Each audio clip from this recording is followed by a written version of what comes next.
Well, you mentioned Ed Lover. Yes. We just did an interview with Dr. Dre. I saw some of that. Yeah. Sean Perez, one of our outside interviewers, actually did the interview. And, I think this interview was such a wake-up call to everyone who's getting older. Because Dr. Dre is 56 years old.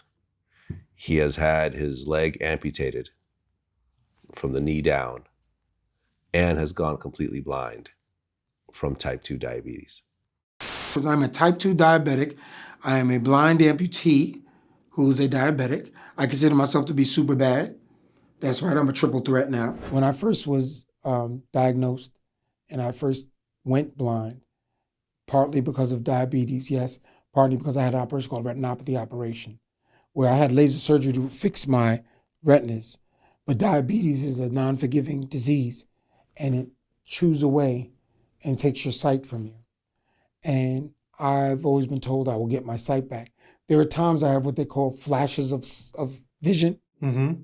Like I could sit there right now and all of a sudden you could come in clear, in color, and I could see you, then it would phase away. Then I could sit in the car and ride down the block and I'd see everything and I go, oh shoot, look at that. There's times I see my hand. There's times I can look in the mirror and I see my shape. So I have what you call, I'm blind, officially blind, that's it. To be that young and to have that much going on with you health-wise was really kind of frightening. Because you're only, you're 52? No, I'm 56 as well. You're 56, okay, sorry. You're the same age as him. I am. And here you are in great shape. Says who? But you look very healthy. I have both legs. You have both legs. And I do. And you my can see. eyesight is Right. My eyesight is great. I have a great eye surgeon. In case if you got any eye issues, I know a guy. You know a guy. I know a guy. No, but you're right. I saw parts of that interview with Dre, and we've known Dre a long time. Yeah. From way before your MTV Raps. Yeah. When he was DJing at the radio station out in Long Island. Oh, okay. We would go. I think it was called WBAU. Yeah, Delphi. Delphi, yeah, WBAU. Chuck D was there too. Yeah. We would go up there. He some of our early records. He would play. We'd go up there and do an interview. He'd play, and then obviously on your MTV Raps, they were very, very helpful to us. Dre was always just a great guy to get along with. We always liked spending time with them. But we always had it in the back of our minds, like, bruh, you gotta, we want you to be healthier. He was always fat. He was a big dude. He always had a huge belly. He was big from day one. From day one. I don't know. I never knew a skinny Dr. Dre. No. Well, apparently he played sports in like high school and stuff like that. So he made it sound like maybe he was thinner back then. But when the whole world got to know Dre on Yo MTV Raps, he was a big dude, and he never actually lost weight.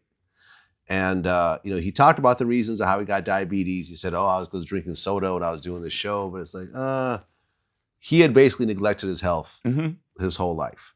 Yeah. And at 56 years old, it completely caught up with him. Yeah. And it was frightening. I mean, shit, I'm 47. Like, that's 9 years from now. Like, I plan on looking the same, know, at that point. That's the thing as we get older, and I think it's indicative of, unfortunately, of men with color, men of color. We don't like to go to the doctor. I don't go as often as I should. Is that a thing? My girl gets on me about that. You know what I mean? Like to just get checked out. So I'm trying to be a lot more cognizant of that and try to get in there on the regular and say, hey man, what's going on? But now it's stuff's like, every little, like every little thing is COVID. Yeah, my leg, I'm back. Like, I don't know. You know what I mean? So I'm probably I'm more vigilant than I had been in the past, because once you do get to you're in your 50s and you look around and you're just like, well, you know what, I got a really nice life. You know what I mean? Like I got loved ones. My kids still call me. You know what I mean? I got my girl loves me. My relative, I'm cool. I'm pretty much cool with everybody. You know what I mean? When motherfuckers see me coming, you know, 9 times out of 10 we smiling. We're gonna have a good time. There's more life to live. You know, my father passed away last year at 91. You know, that Jamaican goes a long way if you treat it right. If you can avoid getting hit by a tow truck, you know what I'm saying? You live long time, no man. You live long time. Yeah, my dad lived to 84. Yeah, my dad lived till 91, and he still had his marbles, everything. You know what I'm saying? He was just, this is 91. That's just a whole lot of miles on the, on the odometer. On the odometer. But if I could get anywhere close to that, and still, not be like a burden, that's cool, man. I got to run up and down the street. Just plop me in front of the TV. I'll sit around and watch TV all day, just like my dad did. My dad would sit and watch TV all day, and at around 3:30 in the afternoon, he'll look up and say, 30 minutes to Judge Judy. And I'm like, what? And then like 15 minutes later, he's like, 15 minutes to Judge Judy. I'm like, what are you, Jamaican Running Man? I mean, what is wrong with you? Yeah. What was that Dustin Hoffman movie? What was it?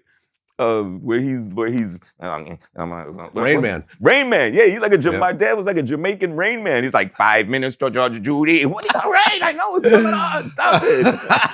And I never understood. I was like, how does an old school Jamaican form this bond and this adoration of this little Jewish mensch of a judge? I was like, why do you like Judge Judy so much? He's like, Judge Judy don't play around.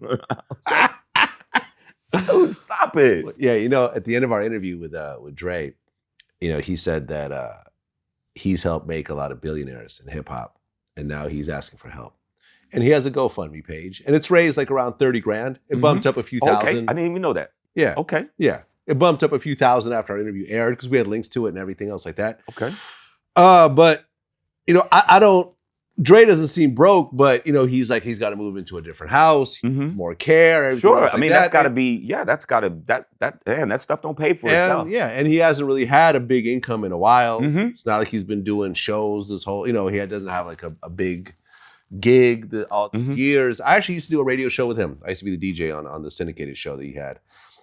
And yeah, man, it's rough. It's rough to know that this icon that we all looked up to at a relatively young age is having these massive health problems and having money issues as well. It really makes you think like, yo, the decisions that you make and the way you plan your life out as you're younger is going to play a major role later on. The decisions that you make and act on or not act on, those bills always come due.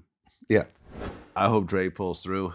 I do. I mean, Dr. Dre, he was the first Dr. Dre that we knew. Yeah. He was the Dr. Dre before Dr. Dre. He was Dr. Dre that we knew. Yeah, before NWA. From where we were from. And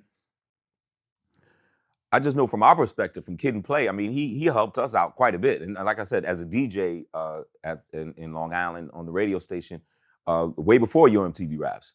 And I'm sure he could say that for dozens and dozens, if not hundreds of artists over the years that he's done, especially when you're starting out, man, and that's back when you really needed DJs of stature to kind of help break you. That was a big deal, even though it was a college radio station, but it was well listened to. His particular show. Well, I'll say this, and you could debate it if you want, but were it not for Yo MTV Raps, which Fab Five Freddy started and then they took over with hip hop, with this being hip hop's first national outlet, there's a reasonable chance that hip hop may have just died out.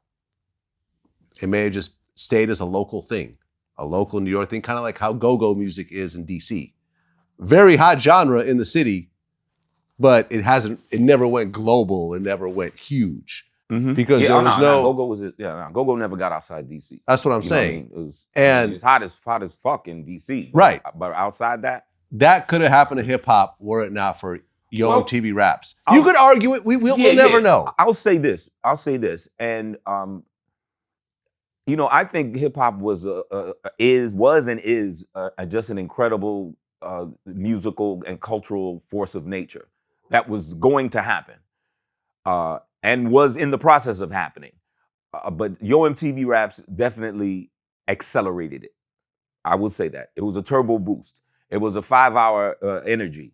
And it gave hip hop staying power and new life and new energy. I'll definitely say that. And obviously being the brainchild of the late great Ted Demme, White Cat who was I don't even think he was an executive at MTV at the time, but he's the one who presented it. This white dude presented it to all the suits at MTV. And got them to have 2 black dudes as the hosts, and you know what I mean. And Ted was, a pure heart and loved the culture, and he fought for it, and he fought for us all the time. I mean, he had us on Yo MTV Raps all the time, and as a matter of fact, he directed Rolling with Kid and Play video. Ah, right. Go back and watch Kid and Play's Rolling with Kid and Play video.